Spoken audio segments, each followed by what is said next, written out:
इथल्या बऱ्याच लोकांना आरक्षणाची मलाई अत्यंत आनंदाने, हक्काने आणि अधिकाराने घ्यायची आहे. पण ज्याच्यामुळे ते भेटलं आहे त्याचं खरं तर वावडा आहे. बाबासाहेबांनी रक्ताचं पाणी करून इथल्या लोकांना आरक्षण दिलं. त्याच आरक्षणाच्या जोरावर तुम्ही शिक्षण घेता, मोठ्या पदव्या मिळवता, मोठमोठ्या खुर्च्यांवर बसता, पैसे कमवता, बंगले बांधतात. पण त्याच बंगल्यांमध्ये तुम्ही बाबासाहेबांचा फोटो लावत नाही का? तर तुम्हाला लाज वाटते का?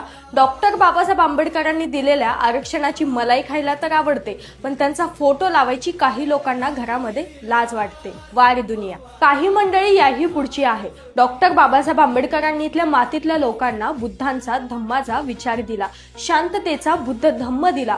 पण लोकांनी स्वतःच्या आमिषापोटी, त्यासोबतच पैशाच्या लालचीने किंवा आपल्या सोयीनुसार धर्मांतर केले आणि काही लोक ख्रिश्चन धर्मामध्ये धर्मांतरित झाले आणि डॉक्टर बाबासाहेब आंबेडकरांचं नाव घेणं विसरले. या लोकांना लाज कशी वाटत नाही की नेमकं त्यांचं अस्तित्व आज कोणामुळे आहे? मान्य आहे, धर्मांतर करणे हा तुमचा घटनात्मक अधिकार आहे, पण तुम्ही कागदोपत्री धर्मांतर का करत नाही? तुम्ही फायदा सगळा घेतात, सवलती सगळ्या घेतात, फक्त ज्याच्यामुळे तुम्हाला सवलती भेटतात, ज्याच्यामुळे तुम्हाला आरक्षण भेटतं, त्याचं नाव घ्यायला तुम्हाला लाज कशी वाटते?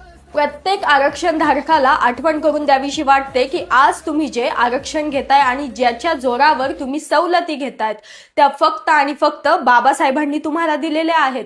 ते बाबासाहेबांचे तुमच्यावरती अतोनात उपकार आहेत, एवढी फक्त जाणीव असू द्या. जय भीम, जय संविधान, जय भारत.